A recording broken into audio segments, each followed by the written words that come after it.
Démarrer. Last one. Et c'est parti.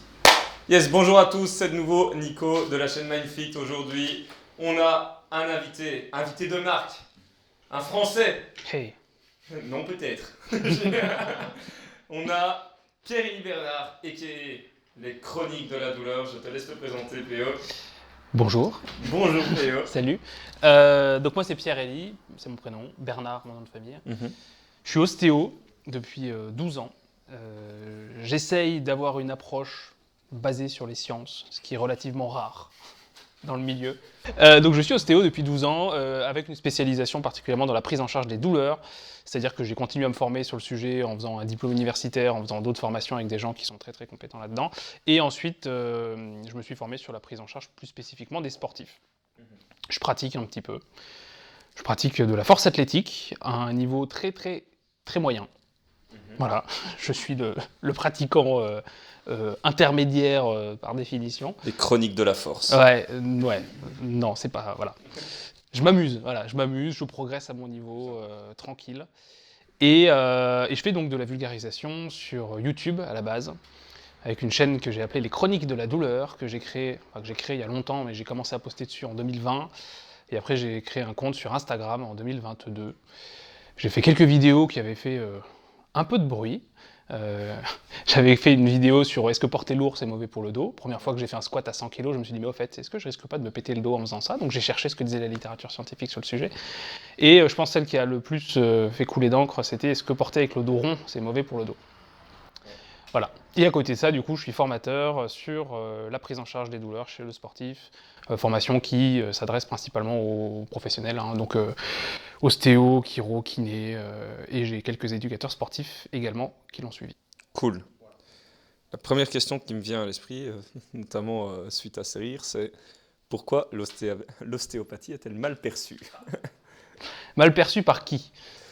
Mal perçue sur le plan scientifique, je dirais.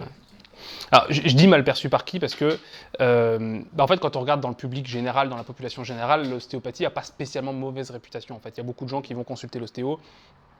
Quand on regarde des sondages, donc très haute valeur scientifique, n'est-ce pas, on voit qu'il y a quand même beaucoup de gens qui consultent les ostéos. Donc globalement, auprès du grand public, ça a quand même une plutôt bonne réputation.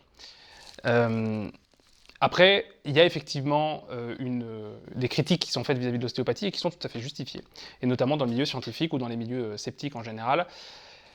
Et c'est justifié parce qu'en fait, en ostéopathie, il y a beaucoup de bullshit, en fait, hein. C'est-à-dire que les modèles de base tels qu'ils ont été développés il y a 150 ans, ils étaient à peu près cohérents il y a 150 ans. Sauf qu'il y a eu une grosse résistance au changement et à l'évolution des modèles et des pratiques, ce qui fait que on a encore, dans les années 2020, des gens qui prétendent des choses qui sont difficilement défendables par la science. Le crâne bouge?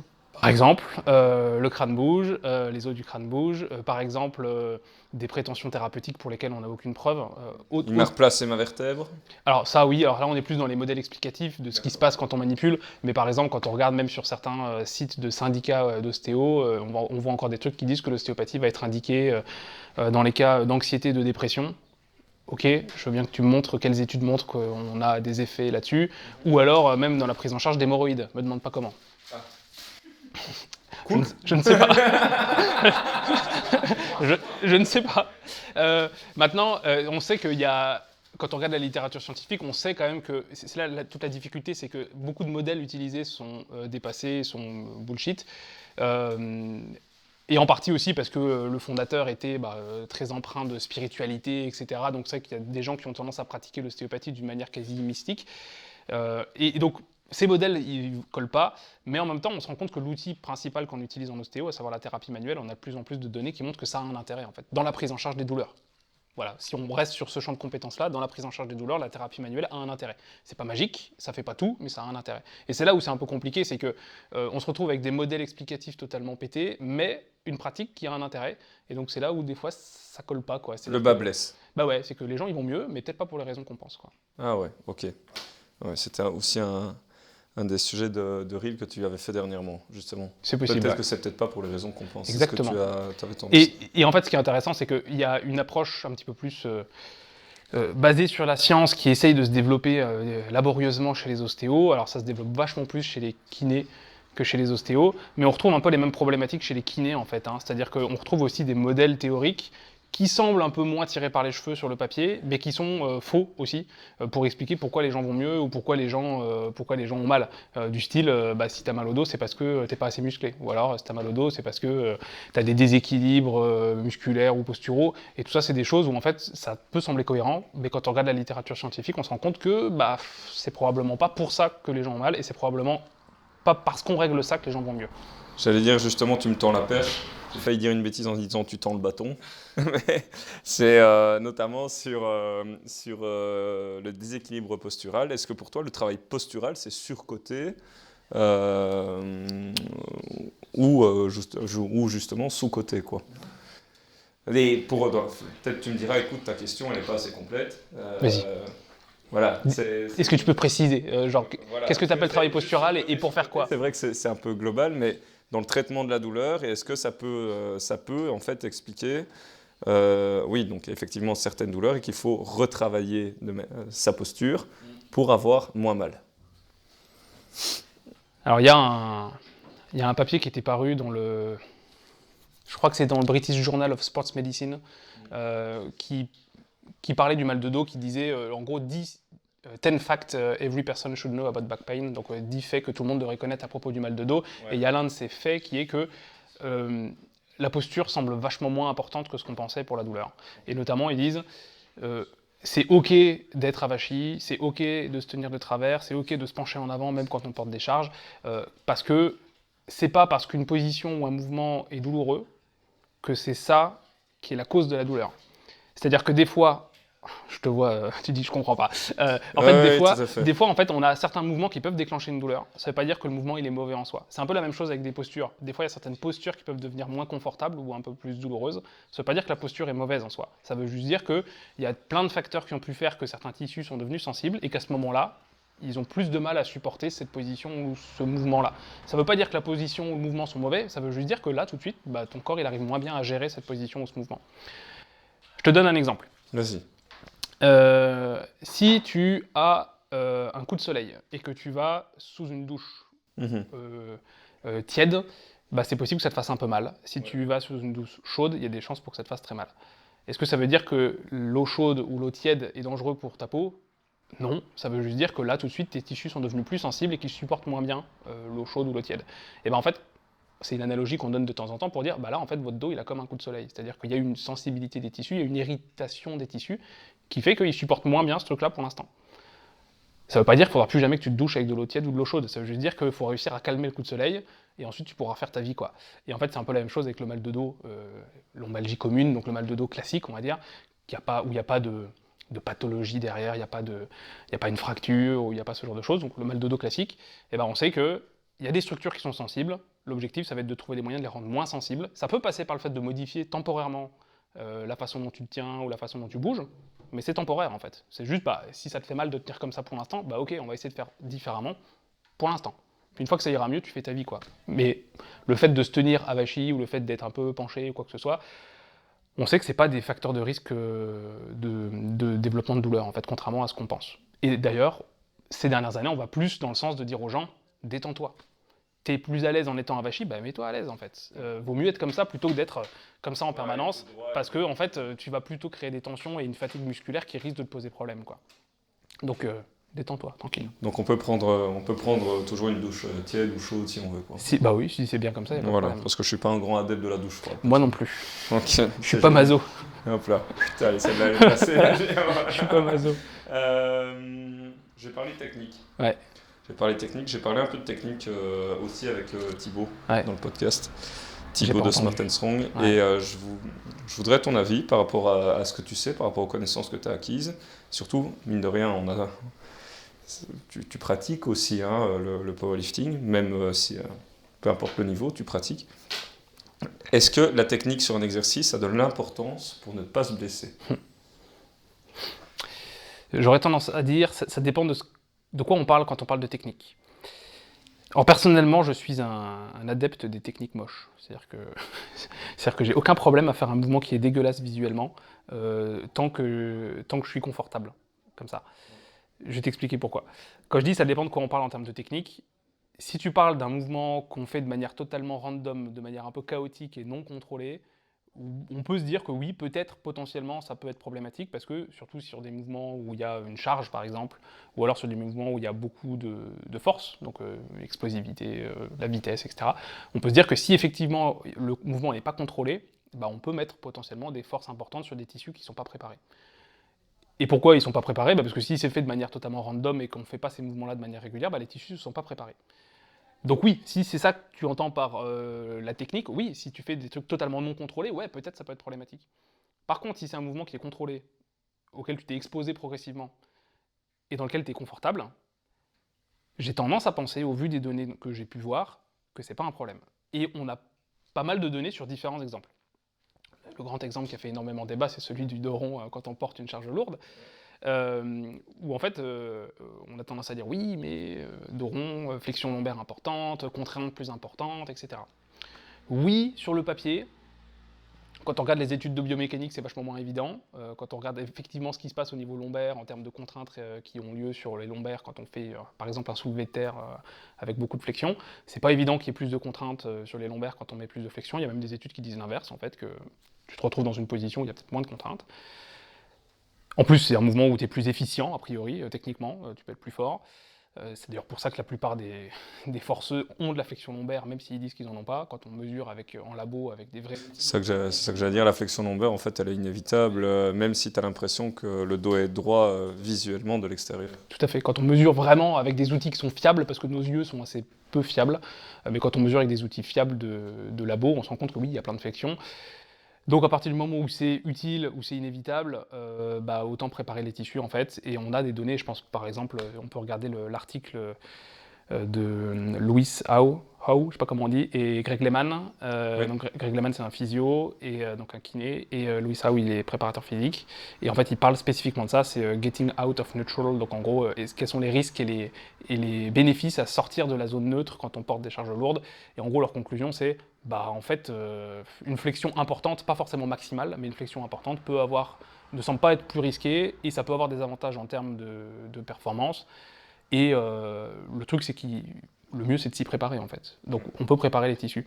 Je te donne un autre exemple sur le valgus de genou, donc le genou qui rentre vers l'intérieur, à la course à pied ou au squat. Même chose quand on regarde les données là-dessus. Oui, alors à la base, si on prend juste des théories biomécaniques, ça peut sembler logique que si on met un valgus de genou, bah, ça va mettre plus de contraintes sur tel compartiment au niveau du fémur, ça peut augmenter l'arthrose, ça peut augmenter les risques de douleur.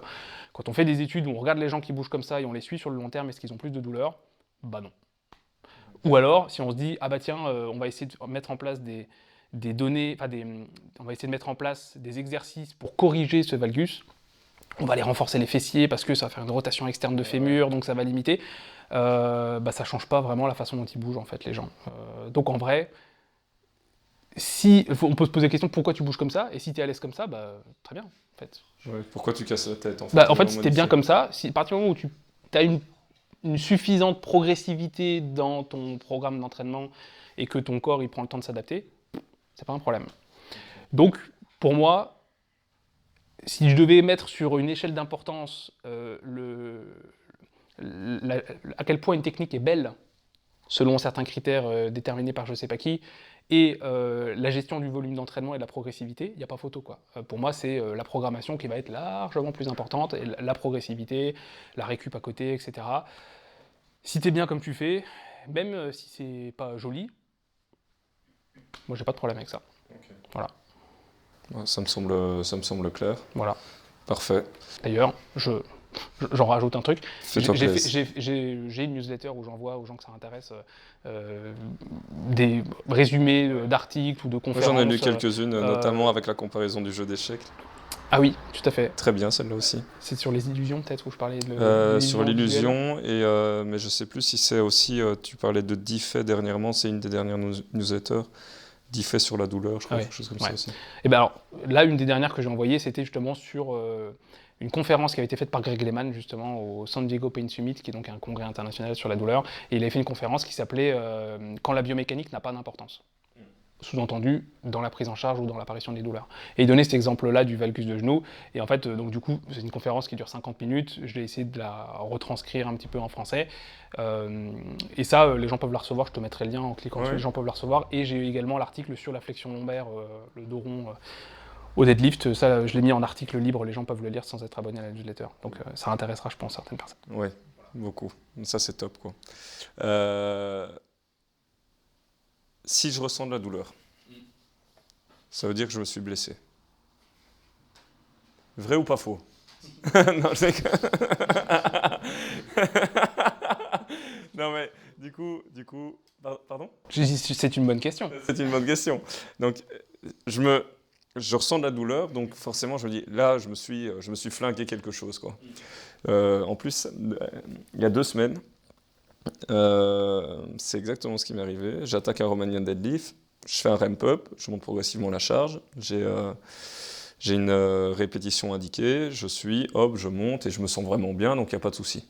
Ok, tout va bien. Et puis d'un coup, j'arrive au deadlift là, je montais à 155 et je sens une décharge dans le dos et je dis merde. Là, je me dis, là, ça craint. Je laisse refroidir un petit peu, effectivement. Je fais flexion latérale à gauche, flexion latérale à droite, c'est dans l'autre sens du coup. Et je dis, ah tiens, ça me fait absolument pas mal. Donc ça me rassure. Je descends en squat, je sens que ça tire un peu, mais je dis c'est largement supportable, c'est ok, j'arrive à bien descendre en squat. Par contre, juste pencher légèrement le menton vers l'avant, horrible quoi, vraiment douleur atroce. Je me dis là, je me suis flingué quelque chose, donc je m'inquiète, mais première chose que je me dis, ok, ça veut pas dire que je sais plus m'entraîner, mais je me suis dit, là, je me suis blessé. C'est exactement ce que je me suis dit, et puis je me suis dit, bon, je sais quand même continuer à m'entraîner, et puis en fait, ce qui s'est passé, c'est que au bout de 2-3 jours, je me dis, je vais pas rester comme ça à rien faire, parce que se lever le matin, c'était douloureux et tout, et puis, tiens, c'est bizarre, quand je mets du mouvement, ça commence à aller mieux. Et puis en fait, j'ai commencé à amener vraiment du travail progressif, un peu de Jefferson curl. Je commence à descendre très doucement, je me dis, ah, la douleur là, elle est tolérante à ce degré-là. Et puis en fait, au fur et à mesure des répétitions, je commence à descendre plus bas, je me dis, ah, comment ça allait? Puis au fur et à mesure des jours qui passent, ça va mieux. À un moment, ça s'est relancé, notamment sur des gros axes de rotation et beaucoup de volume, à mon avis un peu trop vite. J'ai refait le même mécanisme et je vais beaucoup mieux. Je sens que ça tire encore un petit peu, mais ça va beaucoup mieux depuis 2 semaines et ça ne m'a pas empêché de recommencer à squatter, même plus modérément. Je dis, tiens, si je m'étais vraiment blessé, en fait, est-ce que j'arriverais à faire ça? J'ai su refaire du deadlift, par exemple. Donc du coup, est-ce que effectivement, c'est la première chose que je me suis dit, là je me suis blessé, mais en fait, finalement, peut-être pas. Est-ce qu'il y a de la nuance à apporter dans cette situation? Alors, dans ton cas spécifiquement, c'est difficile à dire. Je ne peux pas te dire qu'est-ce qui s'est passé, parce qu'en fait, dans l'idéal, il aurait fallu éventuellement faire un examen clinique au moment où tu as eu mal pour comprendre. La question que je peux te poser, c'est quoi une blessure pour toi? C'est quoi la définition de blessure pour toi? C'est une bonne question. Pour moi, une blessure, c'est lorsque l'on est diagnostiqué comme étant blessé après des examens et qu'on voit effectivement sur une radio ou autre, peut-être une fracture, vraiment un membre lésé, blessé en fait. Ouais, donc il y a vraiment cette notion de lésion au niveau des tissus. Voilà, on peut dire ça, lésion. En fait, il y a, je pense... Pour la blessure, pas la douleur. Hein. Ouais, pour la blessure, on est d'accord. Je pense que c'est un des points où il y a un problème, particulièrement dans le sport. C'est que la définition de blessure, en fait, elle est parfois un peu... vague. Elle prête à confusion. Quand tu regardes dans un dictionnaire de français, je ne sais pas comment c'est en belge, mais... C'est comme en français. C'est comme en français, ça dépend. Mieux. C'est en mieux. On sait utiliser un essuie. C'est quoi un essuie?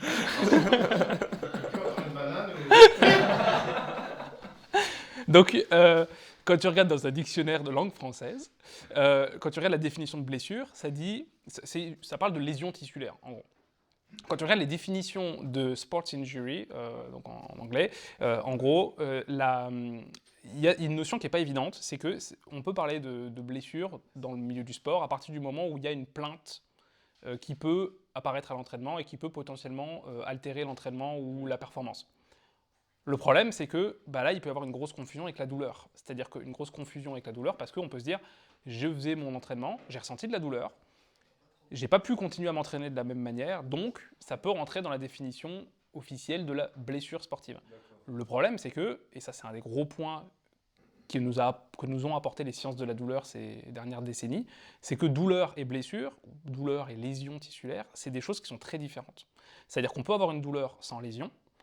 Exemple, tu as mal à la tête. C'est rare que tu aies mal à la tête parce que tu as une fracture du crâne ou un AVC. Ça arrive, mais la plupart des maux de tête, il n'y a quand même pas de lésion. Voilà. Ou alors, tu peux avoir une lésion sans douleur. Et ça arrive. Je sais qu'une fois, moi, j'allais à la déchetterie, et puis au bout d'un moment, je me suis rendu compte que j'avais du sang sur la main. Mais en fait, je m'étais coupé là, je m'en étais même pas rendu compte. J'ai toujours une cicatrice, mais je m'étais coupé, je pissais le sang, j'avais pas mal. Et il y a plein d'exemples comme ça de gens qui se sont blessés à un moment, mais le contexte a fait que ils n'ont pas ressenti de douleur tout de suite, ou ils n'ont pas ressenti de douleur tout court en fait. Parce qu'on peut tout à fait avoir une lésion sans douleur. Même chose pour des changements qu'on peut voir à l'imagerie. La plupart des gens qui ont de l'arthrose n'ont pas de douleur. On fait passer des IRM à des gens qui n'ont pas de douleur, on va trouver des changements à l'imagerie. Tu fais passer des IRM à des gens de 60 ans, il y en a plein qui ont des ruptures de la coiffe des rotateurs. Pas de douleur, et parfois même pas de perte de fonction. Alors qu'il y a des changements au niveau des tissus. Donc ça, c'est vraiment un truc où on se rend compte que la douleur, c'est un très mauvais indicateur de l'état de nos tissus. Et donc, c'est important de faire la différence entre j'ai mal et je me suis abîmé quelque chose.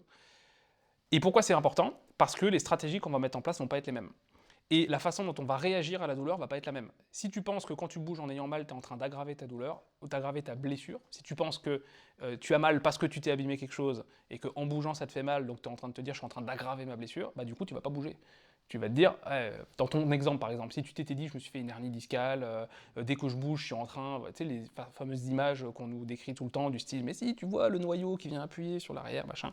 Si tu as bien ça en tête à chaque fois que tu bouges et que tu te dis putain je suis en train d'aggraver ma hernie, tu vas pas bouger. Tu vas te dire faut surtout pas que je le fasse, faut surtout pas que je bouge parce que je suis en train d'aggraver mon problème. Alors que quand on regarde ce qui fonctionne quand les gens ont mal, et même, je dirais même dans les cas où il y a une lésion en fait très souvent, il faut rebouger. Il faut rebouger, après il faut adapter en fonction de l'intensité de la douleur, en fonction des mouvements qui vont déclencher la douleur. Si effectivement il y a une lésion, il y a des notions de timing où il faut attendre. C'est sûr que si tu as une vraie hernie qui vient d'être déclenchée, c'est peut-être pas une bonne idée de retourner faire du soulevé de terre tout de suite, à charge lourde. Donc c'est là où effectivement, quand il y a un doute, c'est intéressant d'aller voir un professionnel pour voir si oui ou non il y a une lésion, oui ou non est-ce que je dois m'arrêter ou est-ce que je dois adapter. S'arrêter c'est rare en fait. S'arrêter totalement, c'est rare que ce soit nécessaire, parce que, comme tu disais, je peux faire des trucs. Et en fait, même avec une hernie, on peut faire des trucs. Même avec une fracture, on peut faire des trucs. C'est juste qu'on va peut-être pas sauter sur la... Si tu as une fracture du tibia, oui, tu vas peut-être pas sauter à pieds joints. Par contre, il y a des choses que tu peux faire. Et on se rend compte que, d'ailleurs, la plupart du temps, les gens récupèrent mieux quand ils ont une reprise précoce, en fait, de la mise en charge de la zone qui est lésée. Donc, très souvent, cette idée de « je me suis fait mal, ça veut dire que je me suis abîmé quelque chose », très souvent, c'est pas le cas. Et même dans les cas où effectivement il y a une lésion, pour le problème de ce genre de croyance, c'est que ça peut avoir tendance à nous réfréner et à nous empêcher de remobiliser la zone. Ok, voilà. Super. Dans la suite, on va attaquer un modèle qui a fait beaucoup parler de lui. Je pense que c'est un modèle, pas un cadre. Pour faire un petit big up à Mathias. Le modèle biopsychosocial. C'est bien ça ? C'est ça. C'est génial. C'est quoi exactement ? C'est une bonne question. Alors pourquoi c'est marrant parce que ça a fait parler juste parce que c'est souvent mis en opposition à un modèle plus biomécanique. Alors historiquement, dans la médecine, en fait, on avait une façon d'aborder les choses, on parlait d'un modèle biomédical, où en fait on allait essayer de concevoir la santé selon certains prismes de lecture, et notamment avec une vision qui est assez linéaire entre une cause et un effet. Une cause, une conséquence. Et donc, si tu veux traiter la conséquence, tu dois trouver la cause et traiter la cause. Et il y a plein de cas pour lesquels ça fonctionne très bien. Tu as une fracture, tu as mal, peut-être qu'il faut soigner la fracture pour avoir moins mal. Tu fais un infarctus, tu as mal à la poitrine, plutôt que de prendre juste un antidouleur ou un truc contre les brûlures d'estomac, faut peut-être traiter l'infarctus. Donc il y a plein de cas où ça fonctionne bien, en fait, le modèle biomédical. Dans la prise en charge des douleurs musculo-squelettiques, dans le mal de dos, dans les douleurs d'épaule, dans les douleurs de genoux, ça marche très mal. Vraiment très très très mal. Et ce modèle biomédical, en fait, il était beaucoup basé sur l'anatomie et la biomécanique.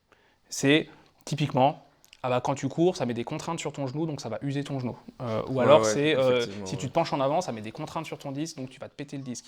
Tout ça, c'est une vision biomécanique qui est une partie du modèle biomédical. Et on se rend compte que ça marche pas en fait. Et quand je dis que ça marche pas, c'est-à-dire que quand on regarde effectivement les études, quand on applique des traitements avec cette logique-là, ça fonctionne pas bien en fait. Surtout dans les cas de douleurs persistantes, où on se rend compte que ça marche pas. Et donc, il y a des modèles qui ont été développés. À la base, c'était en psychiatrie. C'était un Engel, un psychiatre, qui a développé ça dans fin des années 70. Donc, ça s'appelait le modèle. Ouais. Donc, fin des années 70, il y a Engel, qui est un psychiatre, qui se dit « Ok, modèle biomédical, c'est bien sympa, sauf que ça ne tient pas compte de plein d'autres facteurs qui ont peut-être une influence. » Par exemple, le fait que les êtres humains, ce n'est pas juste un tas de muscles et d'os et de nerfs, c'est aussi des êtres humains qui ont des pensées, qui ont des croyances. Et peut-être que ces pensées et ces croyances, elles vont avoir une influence sur la façon dont ils vivent et la façon dont ils peuvent tomber malades, par exemple. Donc, c'est des facteurs psychologiques. Ou alors, ces êtres humains, ils vivent au sein d'un environnement familial, professionnel, amical, et que peut-être que les interactions que ces gens ont avec leur environnement, ça a peut-être aussi une influence sur la façon dont ils vivent et la façon dont ils tombent malades et la façon dont ils peuvent guérir. Et donc il s'est dit, on va essayer de tenir compte de ces facteurs-là, facteurs biologiques, biochimiques, biomécaniques. Biomécanique est inclus. Hein, le modèle biomécanique, en tout cas la biomécanique a son importance, mais c'est une petite part et ça n'explique pas tout. Et il y a des facteurs psychologiques et des facteurs sociaux. Et en fait, ce modèle biopsychosocial, il a ensuite été appliqué plus spécifiquement à la prise en charge des douleurs, notamment fin des années 80. Il y a une étude qui avait été publiée en 87, je crois, sur la prise en charge de la lombalgie. Et en fait, depuis, ce modèle, il est recommandé quand on regarde la Haute Autorité de Santé en France. Quand ils parlent de la lombalgie, ils disent il faut prendre en charge les gens dans un cadre, selon un modèle biopsychosocial. Et pourquoi on demande aujourd'hui de faire ça ? Parce que ça marche mieux en général. On se rend compte qu'on a des meilleurs résultats quand on tient compte des facteurs psychologiques et des facteurs sociaux que juste se dire tel truc mécanique ou typiquement juste se baser sur la force ou la posture, on se rend compte que ça marche vachement moins bien. Alors que on se rend compte qu'il y a d'autres facteurs qui sont plus prédictifs, par exemple, du fait que les gens aient des douleurs persistantes ou alors qu'au contraire ils arrivent à s'en sortir. Et ces facteurs qui sont plus prédictifs, c'est surtout des facteurs psychosociaux, du style si la personne elle est en dépression, on sait qu'il y a plus de risques qu'il y ait des douleurs qui persistent. Si la personne elle a une insatisfaction au travail, on sait qu'il y a plus de risques que les douleurs elles persistent. Si la personne elle a des croyances un peu merdiques vis-à-vis de son dos, du style si j'ai mal, c'est que je suis blessé. Si je continue à bouger, je vais me blesser. Ou si tel mouvement va être dangereux. Ça, c'est des croyances de peur-évitement. Donc, c'est des croyances qui vont faire qu'on va éviter certaines activités. On sait que c'est vachement plus corrélé au fait que les gens aient des douleurs persistantes. Tout ça, on se rend compte que c'est des facteurs plus prédictifs. Et donc, on se rend compte aujourd'hui que ça a vachement plus de pertinence d'aller chercher ces facteurs-là et d'essayer de régler ou d'agir sur ces facteurs-là plutôt que juste sur tiens-toi droit, quoi. Ouais, ok. Voilà. Et pourquoi ça fait débat ? Parce que y a des gens qui sont restés bloqués dans les années 80 en fait, et qui effectivement peuvent être très très très compétents en mécanique ou en biomécanique, mais qui ou bien ne connaissent pas ces facteurs-là, ou bien ne prennent pas conscience en fait de l'importance qu'ils ont dans la prise en charge des douleurs. Et en général, c'est des gens qui ne viennent pas forcément du milieu du sport, ne viennent pas du milieu du soin, mais plus du milieu du sport. C'est-à-dire que ils ont une vision ultra mécanique qui peut avoir une importance en termes de performance, pourquoi pas. La biomécanique, pour le coup, en termes de performance, ça peut avoir un intérêt.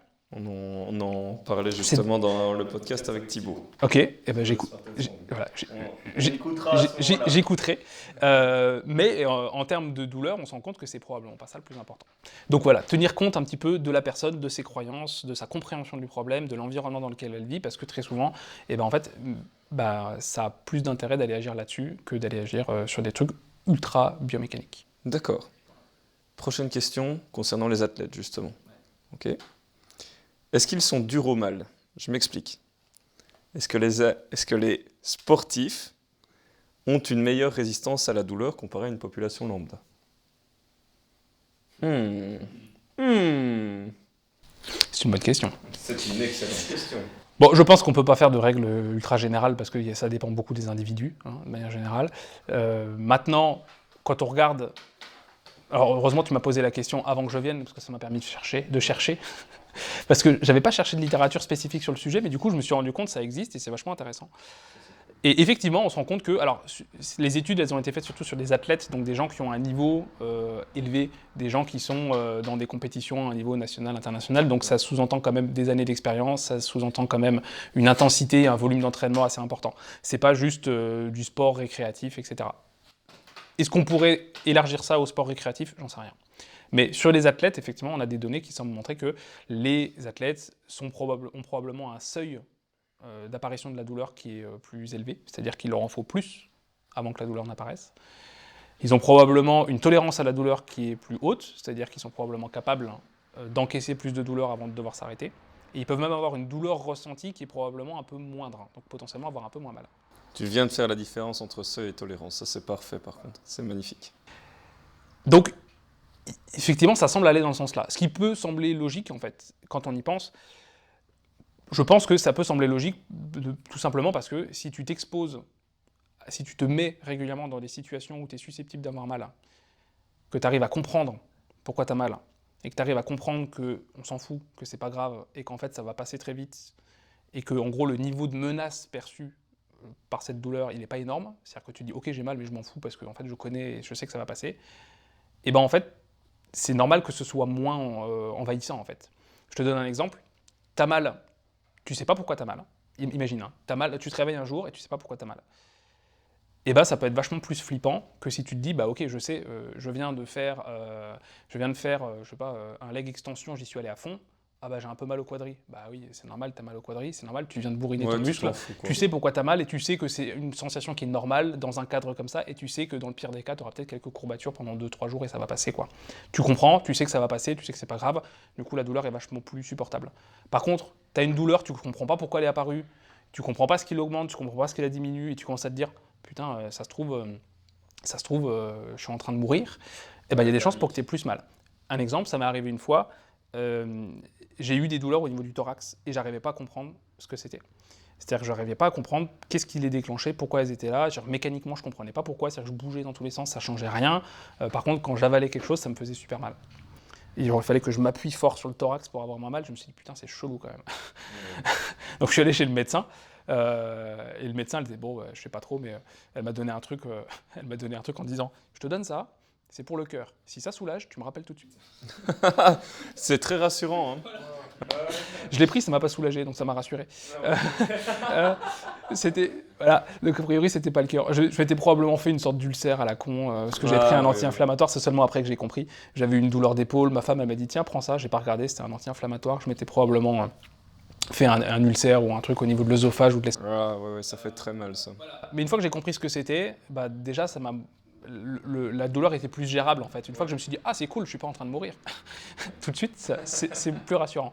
Donc je pense que dans le cadre du sport, le fait d'être exposé régulièrement à un truc et de comprendre ce qui se passe et de maîtriser la situation, bah, ça peut faire que les douleurs sont vachement plus gérables et potentiellement même les douleurs sont moins présentes juste parce que le niveau de menace perçu est moins grand. Parce qu'au final c'est ça la douleur, c'est un des trucs qu'on a compris ces dernières années, c'est que la douleur c'est pas un bon reflet de l'état de nos tissus, c'est plus un reflet du niveau de menace perçue. Et oui, un tissu qu'on vient de s'abîmer, ça peut créer de la menace, on se dit bon, il faut protéger la zone, mais la compréhension qu'on a de notre problème, de comment ça va guérir ou pas, etc., ça va moduler aussi la menace qu'on va ressentir, et donc ça va moduler la douleur qu'on ressent. Plus tu penses que c'est menaçant, plus tu vas avoir mal. Et c'est aussi une des raisons pour lesquelles faire peur aux gens en leur disant attention, si tu fais ça, tu vas te blesser. Attention, si tu as cette blessure, tu vas finir paralysé. Eh ben, déjà, il faut être sûr que c'est vrai. Et d'autant plus si c'est pas vrai, en fait, on augmente probablement les douleurs des gens. Parce que, en fait, plus on augmente la menace, plus on a mal. Et j'ai un exemple d'étude qui vient montrer ça que je trouve extraordinaire. Si ça t'intéresse. C'est évidemment que ça m'intéresse. J'ai trouvé génial celle-là quand j'en ai entendu parler. Donc, ils ont pris des gens, ils leur mettaient la main dans un bain d'eau glacée. Et les gens devaient rester... le plus longtemps possible. Je crois que j'ai entendu parler. Et en fait, à un moment, ça fait mal, parce que l'eau est vraiment très très froide. Et à un moment, ça fait mal. Et en fait, on leur demandait à quel point ils avaient mal, et on mesurait, on faisait une prise de sang pour voir le taux d'interleukine qu'il y avait dans le sang, donc qui est un marqueur d'inflammation. Donc, on regardait à la fois la douleur qui était perçue, décrite par la personne, mais aussi on regardait des marqueurs biologiques, comme les interleukines 6, il me semble. Et en fait, on s'est rendu compte que le marqueur biologique, il était corrélé non pas avec le temps que la personne avait passé avec la main dans l'eau, mais il était corrélé avec le niveau de catastrophisme qu'avaient les gens. Le catastrophisme, c'est quoi? Le catastrophisme, c'est quand on se dit que ce qu'on va avoir, c'est très grave. Du style, si j'ai mal, c'est que je suis en train de m'abîmer quelque chose, j'aurai peut-être des séquelles, etc. Et ça, en fait, ça avait été induit chez les gens. C'est-à-dire qu'il y avait un groupe à qui on avait dit, alors, si ça vous fait mal, c'est peut-être que, au bout d'un moment, ça va peut-être abîmer votre main, quoi. Donc, les gens à qui on avait dit ça, ils avaient plus mal. Et c'était pas lié au fait d'avoir passé du temps avec de l'eau dedans, c'était au fait qu'on les avait fait flipper, en fait. Et ça se traduisait par un truc au niveau biologique, tu vois. C'est pas juste, ah oui, c'est dans ma tête, c'est des pensées. Oui, et ben en fait, ce qui est dans ta tête et ce qui est des pensées, ça a une influence biologique. Et ça, c'est un des gros points qui est important dans le modèle biopsychosocial, c'est que tout est lié en fait. Alors, tout est lié, ça fait un peu, c'est très ostéopathique, mais en gros, tous ces facteurs-là sont liés, c'est-à-dire que la psychologie va avoir une influence sur la biologie, le social va avoir une influence sur la psycho, mais aussi sur le biologique. Et en fait, c'est la grosse différence, c'est que dans le modèle biomédical, mais aussi biomécanique, on a tendance à faire des liens un peu simplistes de une cause, une conséquence. Dans le modèle biopsychosocial, on sait que c'est le bordel. On sait qu'il y a un nombre phénoménal de choses qui ont une influence, et on sait que tous influencent les uns avec les autres. Et donc, c'est pas aussi simple que de dire « Ah bah voilà, t'as mal, pourquoi ? Bah parce que t'as le psoas. » Oui, c'est ça, quoi. Voilà. Alors ça, c'est un gros red flag. Hein. Si quelqu'un te dit « J'ai trouvé la cause de ta douleur, c'était le truc », a priori, c'est quelqu'un qui est dans un modèle biomédical, qui a une vision ultra linéaire et qui a 30 ans de retard. Là, il faut se barrer, quoi. Bah, ça inquiète un petit peu, en fait. Okay. Oui, il y a peut-être des facteurs qui vont avoir plus de poids dans la balance, mais dire « J'ai trouvé la cause de ta douleur », qu'on avait tendance à faire en ostéo aussi à une époque, hein, se dire c'est peut-être un petit peu plus complexe que ça. Il y a plein de facteurs qui entrent en jeu, biologiques, biomécaniques, mais aussi psycho, sociaux, et après il faut essayer de comprendre un peu comment tout ça fonctionne, quoi. Mais c'est ça qui est intéressant aussi. C'est ce qui fait que c'est complexe et ça va pas être pareil pour tout le monde, et c'est ça qui est cool en pratique. Vraiment sympa, super info, quoi. Franchement, elle fait vraiment super intéressant. J'en arrive justement, je pense qu'on a parlé de la différence entre la tolérance à la douleur et le seuil de douleur. On vient de l'expliquer.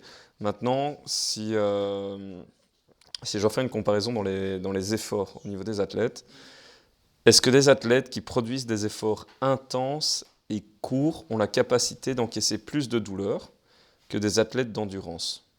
Exemple, powerlifter contre marathonien. Alors, j'ai vu peu d'études sur le sujet. Les quelques-unes que j'ai vues. Excuse-moi, je vais juste compléter. Vas-y. Et à l'inverse, est-ce que des athlètes d'endurance supportent mieux la douleur que les athlètes de force? Le peu d'études que j'ai vues sur le sujet semblait aller dans le sens de les pratiquants de sport de force ont un seuil de douleur qui est plus élevé, c'est-à-dire qu'ils peuvent en encaisser plus avant d'avoir mal. Mais les pratiquants de sport d'endurance, ils ont une tolérance à la douleur qui est plus élevée, c'est-à-dire qu'ils ont mal, mais ils sont capables de tenir la douleur. Ce qui peut sembler logique, parce que quand tu fais un sport de force, souvent ça dure 10 secondes et ça passe, quoi. Parce qu'après t'as fini ton truc, alors que quand tu fais un truc d'endurance, tu vas en chier pendant longtemps. Donc ça peut sembler cohérent. Après, moi il y a un truc qui m'a interpellé quand j'ai lu ces études-là, c'est que dans des études comme ça, en fait, ils vont induire de la douleur d'une certaine manière, et des fois ils vont induire de la douleur ou bien avec de la chaleur, ou bien avec du froid. Et sauf qu'en fait, c'est pas comme ça que les gens ils ont mal dans leur sport. Sauf peut-être, à la limite, quand tu fais de l'endurance en extérieur, peut-être que tu as du froid, tu vois, quand tu cours ou quand tu fais du vélo, ça je veux bien l'entendre. Mais je pense que les mécanismes de douleur sont un peu différents, ou la façon dont on s'adapte à la douleur est peut-être pas la même. C'est-à-dire que si tu es habitué à un type de douleur très précise, je suis pas sûr que tu t'adaptes forcément à d'autres types de douleurs. Comme je te disais tout à l'heure, là, typiquement, tu prends quelqu'un qui fait de l'endurance, il va peut-être être très habitué à un type de douleur qui est celui dans son sport. Je pense que si tu l'exposes à un autre type de douleur, je suis pas sûr qu'il soit capable de l'encaisser de la même manière, en fait. Hein. Donc ça serait peut-être très spécifique. Je pense que c'est spécifique. Encore une fois, ça va être spécifique à la condition dans laquelle la douleur est apparue, à la compréhension que la personne a de son truc. Ouais, c'est vrai, parce que si tu le mets dans un environnement où il va faire quelque chose qu'il n'a pas l'habitude de faire, qu'il ressent une douleur, ça peut potentiellement plus l'inquiéter. Je pense. Ouais. Je pense. Ça, je ne sais pas si ça a été testé, mais ça me semblerait logique. Ça me semblerait logique. C'est pas parce que tu es capable d'encaisser une certaine douleur dans ton sport que si une autre douleur apparaît dans un autre contexte que tu comprends pas, que tu maîtrises pas et où tu sais pas pourquoi tu as mal et tu sais pas à quoi c'est dû, je suis pas sûr que tu la gères de la même manière. Je pose la question, je n'ai pas la réponse, mais ça me semblerait logique que ce soit pas géré tout à fait de la même manière. Ouais, tout à fait. Voilà. Ok. Après, je pense à un truc qui est connexe à ça. Je ne sais plus si c'est une question que tu voulais me poser après ou pas, mais il y a ce qu'on voit chez les sportifs, c'est qu'il peut y avoir différentes stratégies dont on réagit face à la douleur. En anglais, on parle de coping. On n'a pas vraiment de traduction en français. Des stratégies de coping, c'est la façon dont on fait face à la douleur. Et il existe différentes stratégies, en fait, dans la population générale. Il va y avoir des stratégies d'évitement. C'est-à-dire que les gens, ils ont mal, ils vont éviter le truc qui a provoqué la douleur. Typiquement, ça, j'en vois plein en muscu, par exemple. J'en ai eu un cette semaine, ça m'a fait rigoler. Je me suis fait mal sur le deadlift, donc je fais plus de deadlift. Exactement. Je me suis fait mal au dos une fois sur un soulevé de terre, donc je fais plus de soulevé de terre. Je fais, ok. Et est-ce que ça vous est déjà arrivé de vous faire mal aux épaules ou aux biceps ah bah oui. Et est-ce que vous avez arrêté ces exercices-là? Ah bah non, j'ai arrêté de les faire pendant un temps et après j'ai recommencé. Ok. Pourquoi vous n'avez pas fait la même chose sur le soulevé de terre? Alors après, ça peut être d'autres raisons. J'aime pas le soulevé de terre. Ouais, pas de problème. Je suis pas obligé d'en faire dans ma programmation parce que je fais pas de la force. Ok. J'ai pas de strap et j'arrive pas à soulever la barre, par exemple. Pas de problème. Il y a plein de raisons pour lesquelles on peut vouloir ne pas faire de soulevé de terre. Mais la notion de je me suis fait mal une fois donc je le fais plus, bah ça c'est une stratégie de coping par évitement. Le problème de cette stratégie, qui peut être un problème, ce n'est pas toujours, mais ça peut être un problème, c'est que si tu évites totalement un mouvement, bah le jour où tu es obligé de le faire, comment tu fais? Alors, soulever de terre, je veux bien, on n'est jamais trop obligé de le faire. Mais se pencher en avant, il y a un moment, tu vas le faire dans ta vie. Ouais. Et alors, typiquement, c'est un truc qu'on retrouve très souvent chez des gens qui ont mal au dos, je me penche plus en avant. Parce que tout le monde le sait, il faut plier les genoux, il faut garder le dos droit. Et ça, on en voit plein. Des gens, ils ont tellement plus l'habitude de se pencher en avant que le jour où ils doivent le faire, ou alors le jour où ils le font sans faire gaffe, et bah boum, ça fait mal. Ah bah je le savais, il fallait pas que je fasse ça. Ouais, bah non, peut-être c'est juste que tu n'as plus l'habitude de le faire. En fait, il faut peut-être se réhabituer à faire ça. Réhabituer le tissu. Voilà, c'est ça. Donc ça, c'est une stratégie de coping d'évitement. Il y a d'autres stratégies, c'est coping d'endurance. C'est les gens qui disent « j'ai mal, mais je m'en fous. Je continue, même si ça me fait mal ». Et en fait, il y a des sous-catégories au coping d'endurance. Il y a des gens qui vont avoir un coping d'endurance positif, où les gens ils sont vraiment en mode « je m'en fous, c'est la vie, c'est normal, ça va passer ouais. ». Et il y en a qui vont avoir un coping d'endurance, alors je ne sais plus quel est le terme, c'est peut-être pas celui-ci, mais qui est un petit peu plus… no pain, no gain. Ouais, où les gens, en fait, vraiment, c'est en mode je serre les dents et j'y vais, quoi. Ouais. Et en fait, ça peut poser un problème. De manière générale, la stratégie Mike Tyson, quoi. Ça peut poser problème, c'est que des fois, bah, si tu continues à faire tout le temps le même truc qui te fait mal, des fois, tu peux entretenir l'irritation d'un tissu. En fait, si le tissu est un peu irrité, ça peut poser problème. C'est pas toujours un problème, mais ça peut l'être dans certains cas. Quand on regarde la littérature scientifique, ces différentes stratégies, on semble avoir plus de coping d'endurance dans les sportifs de haut niveau. Peut-être parce qu'ils ont des objectifs ou des contraintes qui font qu'ils n'ont pas le choix. Ouais, effectivement, des fois, ils se disent, j'ai pas le choix, j'ai une échéance dans un mois, je peux pas arrêter, en fait. Donc, les gens, des fois, ils sont plus en endurance. Et donc, on a peut-être un peu plus ça chez les sportifs. Et des fois, ça pose pas de problème. Des fois, ça pose problème. Et quand on regarde les différentes stratégies entre endurance et évitement, il n'y en a pas une qui est nettement supérieure à une autre. Ça va beaucoup dépendre de comment ça marche chez la personne, en fait. Est-ce que éviter le mouvement, ça fonctionne pour avoir moins mal? Non. Bah, peut-être qu'il faut se réexposer. Est-ce que bourriner dedans, quand on a encore mal, ça fonctionne pour avoir moins mal chez toi? Non. Bah, peut-être que ça vaut le coup de lever le pied pendant un temps ou de trouver des stratégies pour t'entraîner différemment, temporairement. T'as mal en te penchant en avant pour l'instant, ok, ça veut pas dire qu'il faut plus jamais le faire. Ça veut peut-être juste dire qu'il faut peut-être le faire moins pendant un temps. C'est la stratégie de calm shit down and build shit back up. Magnifique accent anglais. On va calmer les choses, on va désensibiliser le tissu, on va faire en sorte que le tissu devienne moins sensible. Okay. Et après, on reconstruit dessus, quoi. Après, une fois que le tissu est moins sensible, on va te réexposer, on va te réhabituer à faire le mouvement. Voilà. Cool. Du coup, j'en arrive à une autre question. Cela paraît contre-productif, okay. Mais est-ce que la pratique d'un sport peut aider les personnes atteintes de douleurs chroniques? Tu as donné des éléments de réponse, mais on n'a pas vraiment encore 100% répondu. C'est-à-dire que, voilà, moi j'ai mal depuis longtemps, quoi. Vraiment, je souffre, je veux dire, j'ai une douleur au coude. Est-ce que faire une activité physique va m'aider à aller mieux et en termes de douleur, ça ne veut pas dire que je contourne ce mécanisme-là, comme tu viens de l'expliquer, ou est-ce qu'il y a d'autres stratégies qui vont faire que je vais pouvoir la soigner sans activité physique, par exemple? On ne sait pas trop. C'est compliqué, ça dépend de plein de facteurs. Ça dépend de plein de facteurs, encore une fois. Dont notamment l'environnement, quoi.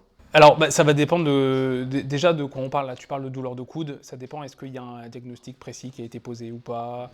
Voilà, alors, sur le coude, effectivement, on peut penser à une sorte de tendinopathie, tennis elbow.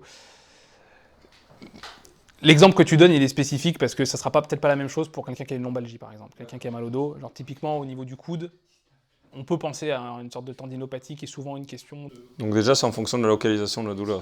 Déjà, il y a plein de choses qui peuvent différer. Ça va dépendre du mécanisme de la douleur, en fait. Ça va dépendre de quel mécanisme il y a derrière la douleur, parce qu'il y a différents types de douleurs. Je ne l'ai pas évoqué, mais on a des douleurs nociceptives, des douleurs neuropathiques, des douleurs nociplastiques. Donc, c'est différents mécanismes qui sont décrits par l'IASP, qui est l'Association internationale de l'étude de la douleur. Et en fait, en fonction de ces mécanismes, on ne va pas forcément agir exactement de la même manière.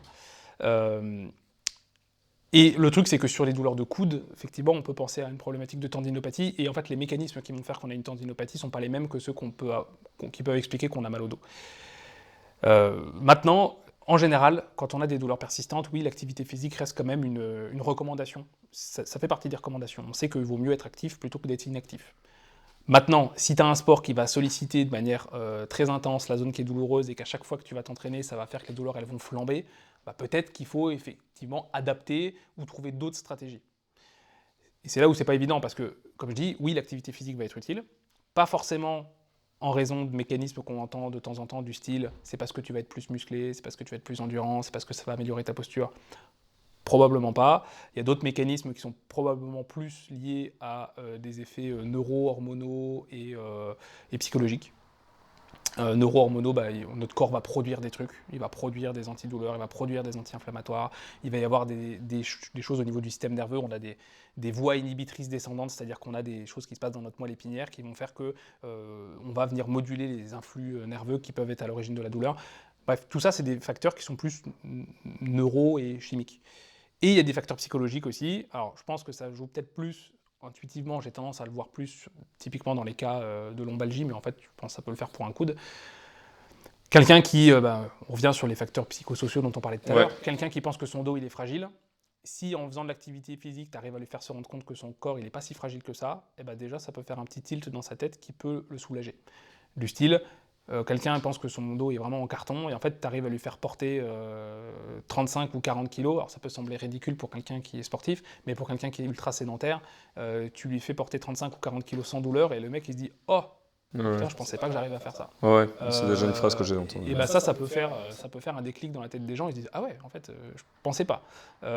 Et rien que ça peut faire une différence au niveau de certains facteurs psychologiques de « Mon corps n'est pas fragile, en fait je peux bouger, en fait je peux refaire des choses, et je peux même refaire des choses sans douleur, ou alors dans certains cas, je peux faire des choses malgré la douleur. Ça peut être aussi un truc important. Des fois, c'est je peux faire des choses même si j'ai mal, et ça ne va pas forcément aggraver mon problème. Et ça, c'est des facteurs psychologiques, pour le coup, qui peuvent être intéressants de rechercher chez les gens, et donc éventuellement essayer d'agir dessus, c'est-à-dire essayer d'utiliser l'exercice pour agir là-dessus. Maintenant, il y a plein de sous-mécanismes de la douleur qui peuvent faire qu'on va essayer d'orienter nos exercices ou l'activité physique en fonction de ça. C'est-à-dire, est-ce que la douleur est très irritable ? Donc irritable, c'est dès qu'il fait un truc, boum, la douleur elle flambe et le mec il peut plus rien faire pendant 2 jours. Ok, on va peut-être pas faire la même chose à ces gens-là que des gens chez qui c'est pas irritable, mais où, par exemple, il y a certains mécanismes qui vont faire que c'est surtout un mouvement répété qui va faire que la douleur apparaît. Peut-être qu'à ce moment-là, on va peut-être éviter de faire des mouvements répétés, ou alors on va essayer de doser différemment. Bref, il y a plein de mécanismes sur lesquels on peut agir, mais il n'y a pas une stratégie qui va fonctionner dans tous les cas. Mais les critères sur lesquels on va se baser, ça va être surtout des facteurs, comme je disais, les mécanismes de la douleur, les facteurs psychologiques que peut avoir la personne, et ses préférences aussi. Les préférences, c'est-à-dire que si quelqu'un n'a pas envie de porter des poids, ok, on va peut-être pas lui faire porter des poids. Même si ça peut être cool, ça peut avoir des effets bénéfiques. Si elle a vraiment pas du tout envie, on va peut-être pas commencer par ça. On essaiera de l'y amener plus tard, peut-être. Voilà. Tu parlais de powerlifting, que tu étais amateur de powerlifting, que tu appréciais le powerlifting. Est-ce qu'un jour on aura l'occasion de voir les chroniques de la force en compétition de powerlifting ? Si j'y vais, ça sera pour la rigolade, honnêtement. Mais est-ce que tu y as pensé ? Ouais, bien sûr. J'y ai pensé, mais vraiment en mode pour le fun. C'est-à-dire que j'ai aucune prétention de gagner quoi que ce soit, parce que ça fait pas très longtemps que j'en fais, j'ai commencé à 34 ans. Je veux dire, t'as des mecs qui ont fait de la muscu toute leur adolescence et qui, à 18 ans, commencent à faire de la force. À 22 ans, les mecs, c'est des monstres. Des tanks. Voilà. Après, forcément aussi, vu le nombre de pratiquants qui a beaucoup augmenté ces dernières années, statistiquement, il y en a forcément quelques-uns qui sortent du lot, qui ont une génétique ou une prédisposition de zinzin. Ouais. Bref, en plus, à mon âge, là, si j'y vais, je suis en compétition avec des mecs qui ont 20 ans, quoi. Donc, autant dire que y aller pour gagner, c'est pas prévu, tu vois. Maintenant, je pense y aller un jour pour le fun, pour l'ambiance, et plus pour me fixer un objectif, parce que ça peut être un peu ça, c'est plus me dire, bah tiens, j'ai une échéance à telle date, mon objectif c'est d'être le meilleur possible à telle date, mais jusque-là... Un défi personnel. C'est ça, en fait. Moi, clairement, quand je m'entraîne, c'est toujours... Je note mes perfs perso, et mon objectif c'est juste de me dire, bah dans 6 mois j'ai envie de faire mieux, ou dans moins de 6 mois, tu vois. Cool. Dans 6 semaines j'ai envie de faire mieux. Alors, je suis dans une phase où je peux encore me dire, dans 6 semaines je fais mieux. Le jour où il faudra que je compte à dans 6 mois, c'est que j'aurai atteint un niveau qui est peut-être un peu meilleur. Mais là, pour l'instant, en ayant une programmation intéressante, je sais que je peux espérer progresser tous les quelques mois, et c'est ça que je trouve cool, en fait. Et dans la programmation, est-ce que c'est toujours par Stronger by Science? Non. J'ai commencé au début, pendant 1 an, je faisais que des programmes gratuits de Stronger by Science. Ouais. Et j'étais content, vraiment. C'est-à-dire que j'étais monté à 175 kg soulevé de terre, 135 au squat et 112,5 au bench, en faisant 60... À ce moment-là, je faisais 75 kg, je crois. Ouais. 75 kg. Et après, j'ai fait toute une phase où j'ai fait beaucoup moins de force, en fait. C'est-à-dire que j'ai commencé un coaching, mais où j'ai fait un mix. Là, je fais une sorte de power building, en fait. Sauf que j'ai commencé par une phase de perte de poids, de sèche, qui a été beaucoup trop longue à mon goût. J'ai suivi avec un coach. Mais suivi avec un coach, mais en fait c'est parce que j'ai pas suivi le truc de manière... au niveau alimentaire, j'adore bouffer, en fait. Ouais. Donc j'ai perdu du poids, hein. Je suis descendu de 75 à 67, mais ça a été très long parce que jusqu'à ce que je découvre la formation de VAS sur la perte de poids rapide. Voilà. Le fameux reel sur le Nutella. Exactement. Mais après, du coup, j'ai bien perdu. Pas grâce au Nutella, mais grâce au reste. Mais ça prouve qu'on peut manger du Nutella. Ah, tout à fait, ouais. Tout à fait. Donc après, j'ai bien perdu. Et au bout d'un moment, j'en ai eu marre de perdre, en fait. J'aime trop bouffer. Donc du coup, je suis reparti dans une phase où je fais hypertrophie, force. Et là, c'est depuis quelques mois où je retravaille là-dessus. Donc là, je suis suivi par un coach, effectivement. Mais j'ai besoin aussi de cette stimulation de j'ai envie de me retester sur mes max dans quelques semaines, et je pense que ça m'aide aussi à me donner à l'entraînement. Et donc voilà, donc là j'ai recommencé à faire un entraînement sérieux de force depuis quelques mois, et j'ai rebattu mes records. C'est super. Voilà, donc je suis content. Ça veut dire que la collab se passe bien. Justement, je voulais juste rebondir par rapport à ça. Tu as pris la programmation de Greg Nichols. Ouais. Ensuite, tu as pris un coach avec un suivi. Est-ce que tu as senti la différence entre les deux? Parce qu'il y en a une qui était sans suivi. Ouais. Est-ce que ça amène réellement une plus-value avec le suivi, le fait de garder un contact, le fait d'avoir... Non, ça ne sert à rien, économisez votre argent. C'est génial. Mais vraiment, qu'est-ce que toi, ça t'a apporté Non, en fait, je pense que ce qui est cool, c'est surtout le fait de pouvoir avoir un interlocuteur quand tu as un doute sur un truc, en fait.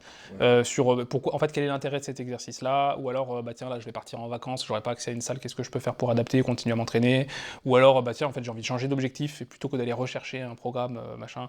Mais en fait, là, j'en ai marre de faire ça, en fait, j'ai envie de changer, cet exercice-là, il me saoule, ou alors, j'ai envie de changer, de reprendre plus de force, ou alors...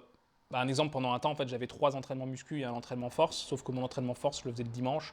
Et en fait, le dimanche, quand il y en a un qui sautait, c'était celui-ci, quoi. Parce que si on avait des invités de midi, j'avais pas le temps de m'entraîner, machin. C'est pour ça aussi que pendant un bout de temps, j'ai stagné, voire un peu régressé en force. Et ça, j'en ai parlé, en fait. Je dis, en fait, je me rends compte que ça me convient pas dans mon organisation, j'ai envie de changer. Donc, on a modifié le truc, on a changé l'ordre des priorités. Ouais. En fait, on a lissé mon entraînement de force sur la semaine, c'est-à-dire qu'à chaque fois, maintenant, je commence par un exercice de force, et après, je fais de la muscu. Et comme ça, je sais que je la fais, ma force, parce que je vais à l'entraînement. Bref, on a adapté, en fait. Et ça, c'est beaucoup plus simple quand tu as un coach que quand tu te démerdes tout seul de ton côté. Enfin, en tout cas, moi, ça m'apporte une sorte de confort qui me plaît bien, quoi. C'est top, hein, c'est là le principe d'adaptation, donc c'est cool, quoi. Génial. Bonne collab, du coup. Félicitations. On espère te voir avec un deadlift à 205. Tout à fait. Je rajoute juste un truc par rapport à ça. Je pense que l'un des trucs qui m'a le plus fait progresser ces derniers mois, c'était même pas tant le suivi avec mon coach, c'est une séance que j'ai faite avec toi. Ah bon? Oui. Ah bon? Je précise, c'est pas lui mon coach. C'était à Reims. C'était sur ta proximité de l'échec musculaire? Le fait d'arriver avec des facteurs externes, savoir booster quelqu'un et te dire non, tu peux encore. Ouais, en fait... Là, j'étais en mode coach Carter. Avec Gaëtan aussi. En fait, je me suis rendu compte que, cette fois où on s'est entraîné, je me suis rendu compte que là où je pensais être proche de l'échec, en fait, j'étais pas du tout proche de l'échec. Okay. C'est-à-dire que tu me mettais une charge, je me disais, oh putain, ça je vais faire 4 reps quoi. Et au final, j'en faisais pas 4, j'en faisais 12, tu vois. Et donc je me disais que je sous-estimais largement ce que j'étais capable de faire. Et je me souviens de cette séance-là, j'en suis sorti en me disant, ok. Ça a eu un aspect positif sur toi par la suite ? Ça a revalorisé un petit peu tes capacités ? Ça m'a surtout fait me rendre compte que la sensation que j'avais, ou quand je me disais, en fait, là, je suis proche de l'échec, en fait, non. Ça a juste changé mes curseurs, en fait. Ou quand je me dis, ok, quand j'ai cette sensation-là, je sais que je suis pas encore à l'échec. Je sais que je peux y aller. Et donc d'ailleurs, là, je vais en profiter. Si on va se réentraîner demain, je t'enregistre quand tu me gueules dessus. C'est génial. Et je me l'écouterai quand je dois faire des sets où je dois y aller fort. Et après, on va faire une remix comme ça, et on fera un speech motivation. C'est ça. Alors, ça a eu un effet négatif, par contre. Dis-moi, les courbatures. Alors même pas les courbatures, c'est que du coup, vu que je me suis rendu compte que je me sous-entraînais, j'ai augmenté mon volume mais un petit peu trop vite. Ah. C'est-à-dire que j'ai augmenté mes charges un peu trop vite. C'est des facteurs d'inflammation. Et j'ai eu une petite douleur, basique tu vois. J'ai eu une petite douleur sur un ischio à un moment, mais clairement c'est parce que j'avais augmenté mes charges rapidement, parce qu'en fait, je m'entraînais pas assez, mais donc j'ai augmenté trop vite. Et donc j'ai eu une petite douleur, c'est pas grave, tu vois, je sais gérer, tu vois. Je me suis dit ok, j'ai une petite douleur, j'arrête totalement. Non, je n'ai pas arrêté totalement. Je me rendais compte que j'avais une douleur avec une certaine charge, j'ai réduit les charges, j'ai continué à m'entraîner, je modifiais un petit peu, c'est-à-dire plutôt que de faire des 8 reps, j'ai mis moins lourd, mais j'en faisais des 0 douleur. Je me suis entraîné comme ça quelques semaines, puis je suis revenu et ça allait, tu vois. Mais c'est le seul truc, c'est que du coup, vu que j'ai poussé plus fort, je me suis fait un peu mal.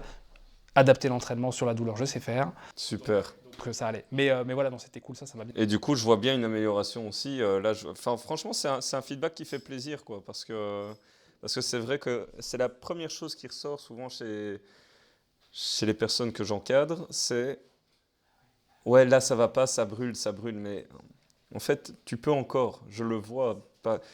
Un des facteurs quand on n'a pas toute une technologie, c'est notamment cette fameuse vitesse gestuelle, quoi. Quand tu dis ouais, ça brûle, je peux plus. Et en fait, tu te rends compte qu'à 8, il en peut plus et il gratte 15, 16, 17 répétitions, quoi. C'est énorme, quoi. C'est énorme. Et ça permet par moment, c'est pour ça que selon le niveau, mais même encore, je dirais à quelqu'un qui est relativement débutant, moins d'un an de pratique dans la musculation, par moment, sur un cadre sécurisé, je pense à un leg extension sur machine par exemple, pas un squat ou quelque chose comme ça, hein, mais voilà, un leg extension ou un leg curl, aller à l'échec pour réestimer un petit peu où on se situe en termes de niveau et avoir une capacité enfin, revoir un petit peu le programme d'entraînement, c'est pas complètement idiot en fait. C'est bon, il a acquis une certaine technique, une certaine compétence, hein, et sur machine isolée en plus, tu as quand même relativement moins de risques.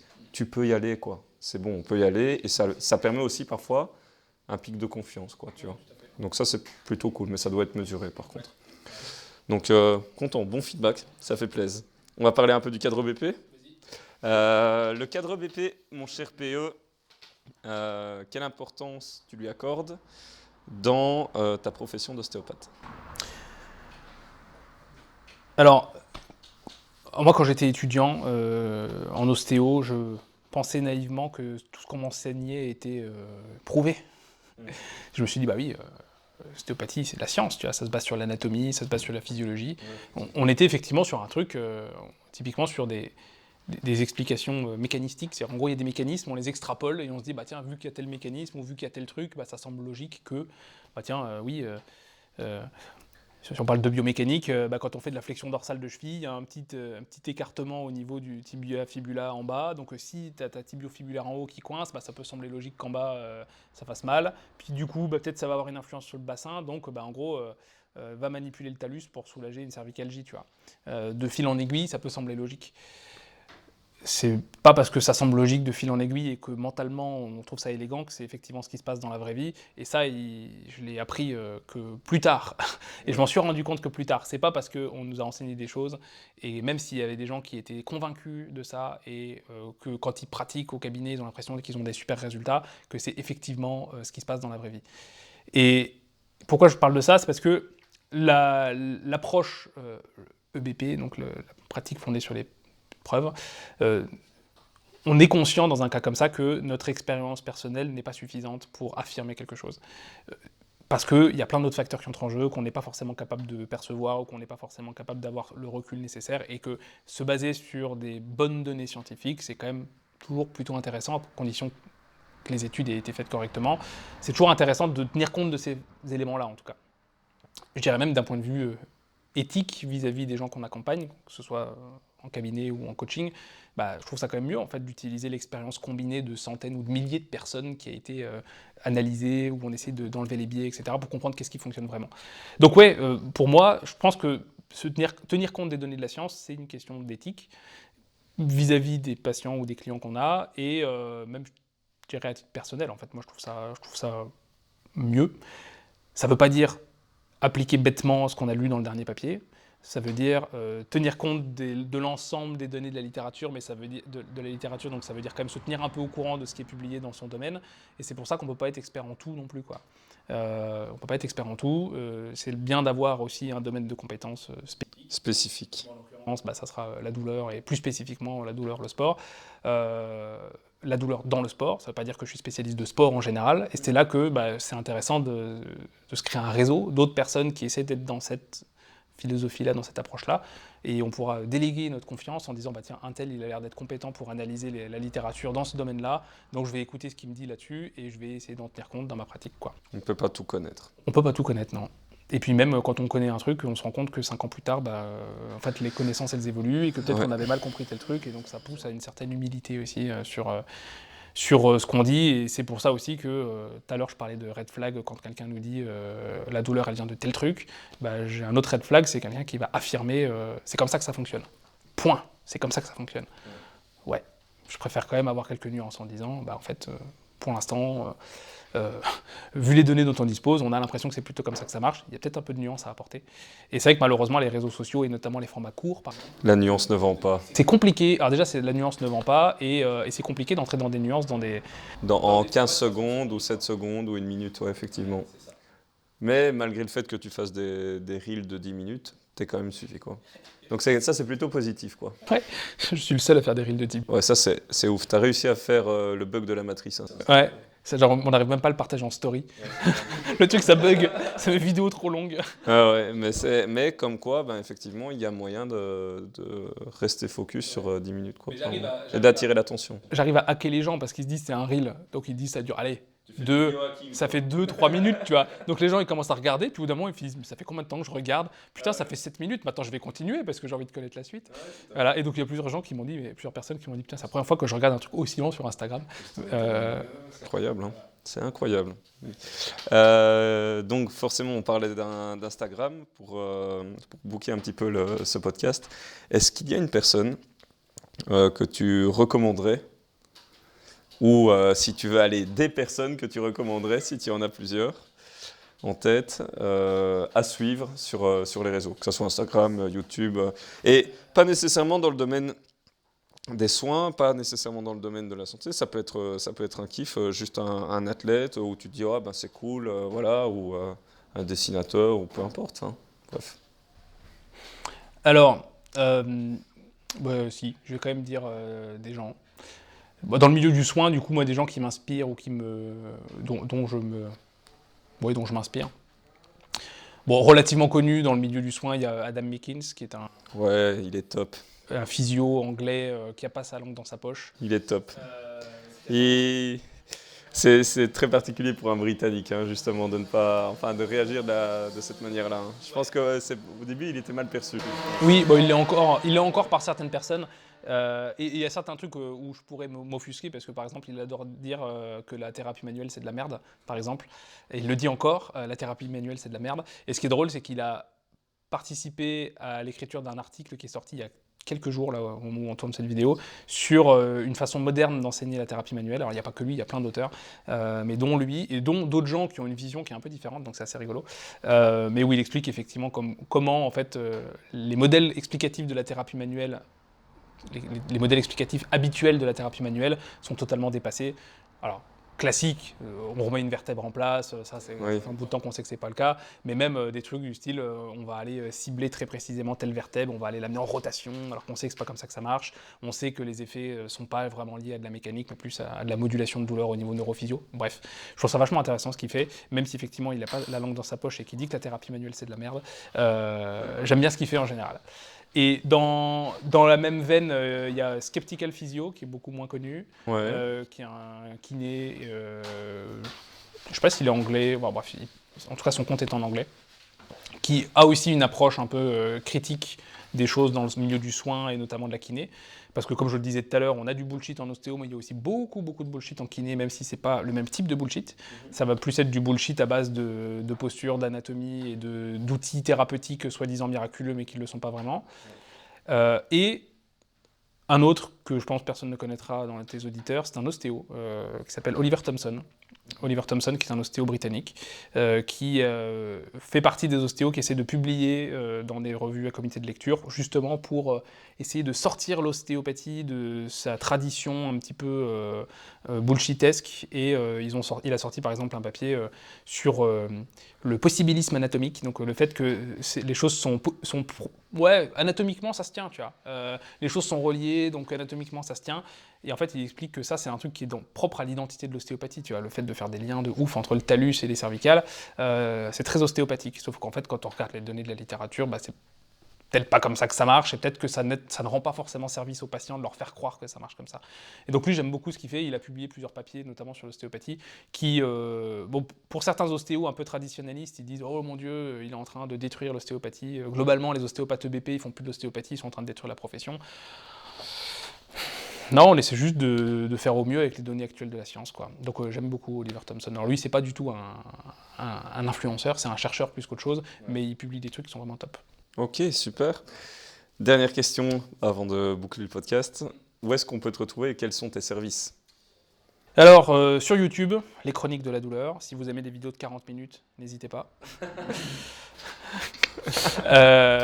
Sur Instagram, chronique de la douleur. Et après, moi je suis ostéo, donc je pratique dans ma ville, à Thionville, dans le nord-est de la France. Je suis près de Metz, à la frontière luxembourgeoise, belge et allemande. Je suis pas loin des trois.